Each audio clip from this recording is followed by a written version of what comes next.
გამარჯვებოთ. ღმერთს დიდება და მადლობა, რომ არ მიატოვა ადამიანი, რომ არ ტოვებს ადამიანს. ღმერთს დიდება და მადლობა, რომ დროზე გამოაგდო ადამიანის სამოთხიდან. ჩვენ ხშირად ვდარდობთ პრობლემებზე, რომლებიც გვაქვს. ვხედავთ და ვგრძნობთ, რომ სამყარო ისეთი არ არის, როგორიც უნდა იყოს. ჩვენ თვითონ არა ვართ ისეთები, როგორებიც უნდა ვიყოთ. ამიტომ ბიბლიაზე და წმინდათა შრომებზე დაყრდნობით, დღეს შევეცდები გამოვსახო სამყაროს განვითარების ორი განსხვავებული სცენარი. ერთი კეთილი და ერთი იმაზე უარესი, რაც ახლა გვაქვს. რომელიც არ დაუშვა ღმერთმა. ეს სცენარი კი ძალიან რეალური იყო. ერთი ნაბიჯი ეკლდა ამ საზარელი რეალობის შექმნას. ბიბლია გვამცნობს, რომ სამოთხეში იყო ორი ხე, ხე ცნობადისა და ხე სიცოცხლისა. ადამი კი გზაჯვარედინზე იდგა, მარჯვნივ წასულიყო თუ მარცხნივ. რა მოხდებოდა ადამს რომ არ შეეცოდა? ღვთის სიყვარულს, მადლიერების გრძნობას, მორჩილებას, რომ გადაეძალა მაცდუნებელი ძალისთვის, ადამს რომ ლოცვა დაეწყო, ანუ ღვთისთვის მოეხმო და მარხვა შეენახა, ანუ აკრძალული ნაყოფი არ ეჭამა. როგორც წმინდანები ამბობენ და თან ამის გაკეთება ძალიან ადვილად შეეძლო, იმიტომ რომ არ შეიოდა. როგორც წმინდანები ამბობენ, ადამი, როგორც გამარჯვებული ბოროტებაზე, შეიმოსებოდა ღმერთის მადლით, ღმერთის ენერგიით, განმტკიცდებოდა სიწმინდეში, სიკეთეში. მოხდებოდა მადლმოსილი ადამიანების გამრავლება სიწმინდეში, ჩვენ კეთილები და უკვდავები, რადგან სიკეთეში განმტკიცების შემდეგ ღვთისგან მიეცემოდა უკვე სიცოცხლის ხის ნაყოფის ჭამის უფლებაც და საბოლოო ჯამში ადამი უნდა ყოფილიყო კეთილი და უკვდავი. ბავშვობიდან მიდრეკილები ვიქნებოდით სიკეთისაკენ. მაშინ როცა ბუნებრივად ბავშვობიდან მიდრეკილები ვართ ფარული თუ ცხადი ბოროტებებისკენ. სიკეთეში მუდმივი ზრდით, ღვთისკენ უწყვეტი ამაღლებით, ადამიანები ავიდოდნენ უმაღლესი ანგელოზების სიმაღლეზე. დანამდვილებით შეიძლება იმისი თქმა, რომ არ იარსებებდა სიკვდილი, სიბერე, ავადმყოფობები, სარეველები მიწაზე და ცხოველთა შორის მტრობა. ბავშვები დაიბადებოდნენ უმტკივნეულოდ და გაიზრდებოდნენ წვალების გარეშე. არ იარსებებდა ტანჯველი შრომის აუცილებლობა, რადგან არ იარსებებდა ხრწნა, ანუ ენტროპია, ენერგიის ვარდნა. მაგრამ ადამმა შესწოდა, დაღუპა თავისი თავი და მთელი თავისი შთამომავლობა. რა შეიძლებოდა ამაზე უარესი მომხდარიყო? თურმე შეიძლებოდა. ბიბლიაში ვკითხულობთ, რომ პირველ ქმნილი ცოდვის შემდეგ თქვა უფალმა ღმერთმა, არ გაიწოდოს ახლა ხელი და არ მოწყვიტოს სიცოცხლის ხის ნაყოფიც, არ შეჭამოს და მარადივლად არ იცოცხლოს. ადამიანმა თავის თავში მიიღო ღმერთზე ცილისწამება, თავის სულში. ღვთის მტრობა, ღმერთთან დაპირისპირების აზრი მიიღო, დაიმკვიდრა. მართლა ღმერთი რო გამხდარიყო, საინტერესოა. რას უპირებდა თავის შემოქმედს? რა დამოკიდებულებას, რა ურთიერთობას დაამყარებდა თავის უფალთან? ადამიანში არა მარტო დაითესა ბოროტება, არამედ განვითარება დაიწყო. ადამიანი გახდა ცოდვათ აღმომაცენებელი, როგორც შხამიანი მიწა, რომელიც მხოლოდ ეკლებს აღმომაცენებს. ადამს მეორე ხიდანაც რომ ეჭამა, იქნებოდა მარადივლად ცოცხალი სხეულით. სულით უკვე მკვდარი იყო, მადლდაკარგული. რაღაც აზრით ეშმაკზე მეტი პრობლემა, იმიტომ რომ ანგელოზურ ბუნებას არ მიეცა გამრავლების უნარი. ადამი ასეთი სხეულით არ იქნებოდა უკვდავი, როგორიც ახლა ჩვენ გვაქვს. ამ სხეულს ბიბლია უწოდებს ტყავის სამოსელს. ეს შეგვმოსა ღმერთმა, რომ კონტაქტი გაეწყვიტა ჩვენსა და ეშმაკებს შორის. რომ ადამიანები ვეღარ ხედავდნენ, არ ესმოდეთ უხილავი სულებისა. ადამი უკვდავი გახდებოდა თავისი ფაქიზი, განხშვებული, ნაკლებად მატერიალური სხეულით.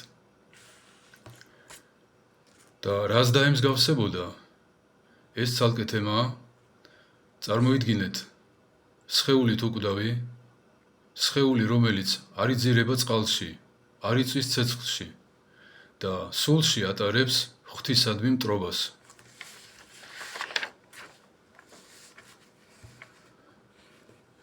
ადამიანის გაუკვდავებით მოხდებოდა სავარაუდოდ, რა თქმა უნდა, ეშმაკებისა და ადამიანების გაერთიანება ერთ დაცემულ მოდგმაში, სადაც ადამიანები უშუალოდ ეშმაკებისგან ისწავლიდნენ ბოროტებას და არა, როგორც ჩვენ ვაკეთებთ, როცა ერთი ადამიანისგან მეორე ადამიანი სწავლობს ხოლმე ცოდვას.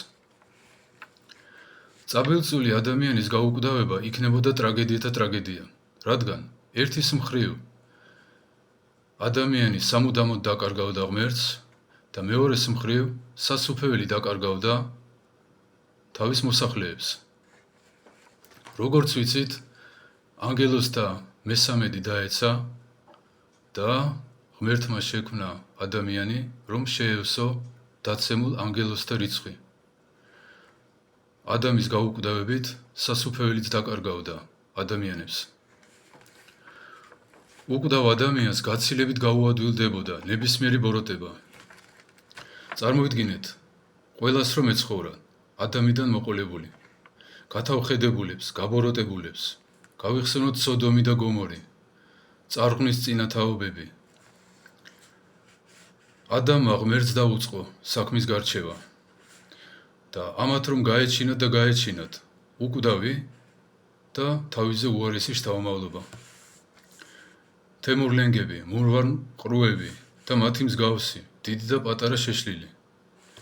დღესაც რომ ცოცხლები იყვნენ და 1000-წლოვანი გამოცდილება ჰქონდეთ ბოროტებისა. 60-დან გამოდევნა და სიკვდილის დაშვება, ეს ყოფილა უდიდესი წყალობა ადამიანზე. იმდენად მოწამლული ყოფილა ადამიანური ბუნება ეშმაკის შხამით, რომ მთლიანად ადამიანი უნდა დაშლილიყო და თავიდან აწყობილიყო, ანუ უნდა გარდაცვლილიყო და შემდეგ აღმდგარიყო. მოდით შეკითხვების დონეზე ვივარაუდოთ. ცოდვილი ადამიანის გაუკვდავება რა შედეგს მოუტანდა მთელ ამ სამყაროს. ეშმაკის შურით და ადამის ცოდვით ხრწნა და სიკვდილი გამოჩნდა სამყაროში. ხრწნას ფიზიკაში ეწოდება ენტროპია. რა გაჩნდებოდა ენტროპიის მაგივრად? ჰიპერენტროპია თუ ნეკროენტროპია? უკვდავი სიკვდილი. როგორი იქნებოდა ადამი, უკვდავი მკვდარი? სათქმელად ძალიან ადვილია, ადამიანი დაეცა, შემდეგ უკვდავების ნაყოფი ჭამა, მაგრამ რა იქნებოდა ეს პრაქტიკაში, ყოველდღიურობაში? რა მოუვიდოდა პლანეტას? ადამის გამო მიწამ დაკარგა კურთხევა, დაიწყევლა და დამუშავების გარეშე მხოლოდ ეკლებს აღმოაცენებს. დაცემაში გამტკიცებული ადამის შემთხვევაში შეიძლებოდა სრულიად დაეკარგა ნაყოფის გამოღების უნარი და რაღაც შხამიან უდაბნოდ გადაიქცეოდა. ადრე თურმე მიწისძვრები არ ყოფილა, სამოთხე იყო ბაღი, განსვენების ადგილი. ახალ რეალობაში შეიძლება მთელი პლანეტა უწყვეტ რყევაში ყოფილიყო, როგორც ახლა მრავალი პლანეტაა სამყაროში. რა დაემართებოდათ მცენარეებს? ღმერთმა მცენარეები საჭმელად მოგცა ადამიანებს და ცხოველებს, მაგრამ დღეს არსებობენ ხორცის მჭამელი მცენარეები, რომლებიც მწერებით იკვებებიან. ზოგ შემთხვევაში თუ დიდი მცენარეა, პატარა ცხოველებსაც ჭამენ. რა დაემართებოდათ მცენარეებს? შეიძლება ადამიანებიზე ნადირობა დაეწყოთ? რა დაემართებოდა ცხოველებს? ადამის გამო დაკარგეს მშვიდი ცხოვრება და ახლა ერთმანეთს ანადგურებენ. შეიძლებოდა ყველა ცხოველი გაბოროტებულიყო და გაუკვდავებულიყო. რა მუტაციები გაჩნდებოდა მათში? რა მოვიდოდათ ვირუსებს, ბაქტერიებს. ყველა მათგანი პათოგენად იქცეოდა და არანაირ მკურნალობას აღარ დაექვემდებარებოდა. ბაქტერიების გაუკვდავდებოდნენ. გაჩნდებოდა ახალი უკურნებელი გრიპები, რომლებიც მარადიულად დატანჯავდნენ უკვდავ ადამიანებს. რა მოვიდოდა კლიმატს, ჰაერს, წყალს. ქიმია, ბიოლოგიის რა ახალი კანონები ამოქმედებოდა უკვდავ ადამიანში. როგორ შეიძლებოდა მაგალითად საჭმლის მომნელებელი სისტემა, იმუნიტეტი. როგორი იქნებოდა გამრავლების უნარი. უკვდავი მშობლები დაბადებდნენ დეფექტურ, ორთავიან, სამხელიან, ოთხფეხიან ბავშვებს, რომლებიც მიუხედავად დეფექტებისა მაინც უკვდავები იქნებოდნენ. რა დაემართებოდა დროს. წმინდანებს უწერიათ, რომ ადამიანთა ცოდვების გამო და ანტიქრისტეს გამო დრო აჩქარდებაო, რომ მალე გავიდეს ეს პერიოდი. ცოდვილი და ბილწი ადამიანის გაუკვდავება აუცილებლად იქონიებდა გავლენას დროზე, თავის დაღს დაასვამდა. ეს გარეგნული ცვლილებები, მაგრამ რა დაემართებოდა ადამიანს შინაგანად. ჩვენი ახლანდელი მდგომარეობაა ადამიანურ ბუნებაში არეული სიკეთე და ბოროტება. რის გამოც ხან სიკეთეს ვაკეთებთ, ხან ბოროტებას. ორივე ამას ჩვენ თავში ვატარებთ. ღვთისადმი წინააღმდეგობაში გამტკიცებით, სიცოცხლის ხიდან ჭამით და გაუკვდავებით. ადამიანი სავარაუდოდ გამტკიცდებოდა აზრში, რომ ღმერთს აჯობა, ღმერთს მოერია. ღმერთმა უთხრა არ ჭამო, თორემ მოკვდები. ამან ჭამა და უკვდავი გახდა. თუმცა სულით უკვე მკვდარი იყო, რადგან მადლი დაკარგა. სიცოცხლე სულიწმინდისაგან მინიჭებული დაკარგა. გამტკიცდებოდა აზრში, რომ ეშმაკი მართალი იყო და ღმერთი იტყუებოდა. რომ კიდე კაი დროზე მოასწრო და ჭამა, თორემ ღმერთი მოკლავდა. და ამ სულიერ შეშლილობას დაგვიტოვებდა ჩვენ, თავის თავმავლებს. როგორც ახლა დაგვიტოვა, აი ეს 8 ვნება, რასაც წმინდანები კარგად წერენ, სიამაყე, ვერცხლის მოყარება, სასწარკვეთილება, სიძვა და ასე შემდეგ. გახდებოდა მეორე ეშმაკი. ამ ქვეყნად ჯოჯოხეთს მოაწყობდა და გადარინელი ეშმაკეულების პრობლემები ნამდვილად ძალიან მსუბუქი პრობლემები იქნებოდა. დღეს თუ ეშმაკისაგან მოტყუებული ადამიანი მთელი ცხოვრება ღმერთს ემალება მიწიურ საქმეებში. ღმერთს გაურბის, ცოდვით ნუგეშობს. ადამიანებთან ურთიერთობას ტრობაზე და სიძულვილზე აფუძნებს. რას იკადრებდა ადამიანი, რომ არასოდეს არ მოკვდება, თუნდაც მილიონი წლის შემდეგ. დაუსჯელობის სინდრომი როგორ მოქმედებს ადამიანზე, ეს ყველამ კარგად ვიცით. როგორ აისახებოდა ეს ადამიანის აზროვნებაზე, მის ინტელექტზე. დღეს ხომ არსებობენ ადამიანები, რომლებსაც არ აქვთ ტანსაცმელი, ამბანი, დამწერლობა და კანიბალიზმს მისდევენ. რა დაგვემართებოდა ჩვენ?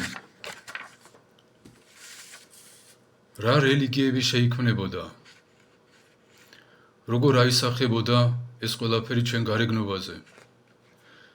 ყველა ვნება ადამიანს თავისებურად ამახინჯებს, თავის დახს ადებს, ყველა სათნოება კი თავისებურად ალამაზებს.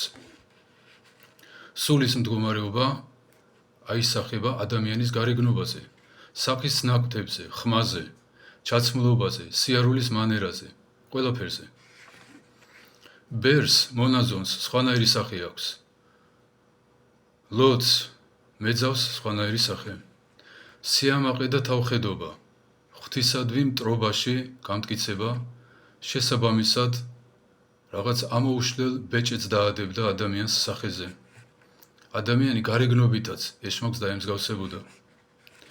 ვერც ერთი საშინელებათა ფილმი ვერ დაგვანახებს, რას დაემსგავსებოდა ეს სამყარო და ყველა ის პლანეტა, სადაც ეშმაკ ადამიანების ეს რაღაც ახალი რასა ფეხს დადგამდა. მხოლოდ ღმერთმა იცის, რა იქნებოდა და როგორ. თანამდებობით შეგვიძლია ვთქვათ, რომ მაგარ შარს ვართ გადარჩენილები ადამის დროული გამოგდებით სამოთხიდან და ვერც ვაცნობიერებთ ამას და ვერც ვაფასებთ. ჩვენი საქმე არ არის ღვთისგანგებულების გამოძიება. ჩვენი საქმეა ვენდოთ ჩვენს მეუფეს, როგორც შვილი ენდობა მამას, რადგან იცის, არ ვარაუდობს. იმედი კი არა აქვს, არამედ იცის, რომ მამა ყოველთვის სიკეთეს აკეთებს. მერთო გაგახაროთ.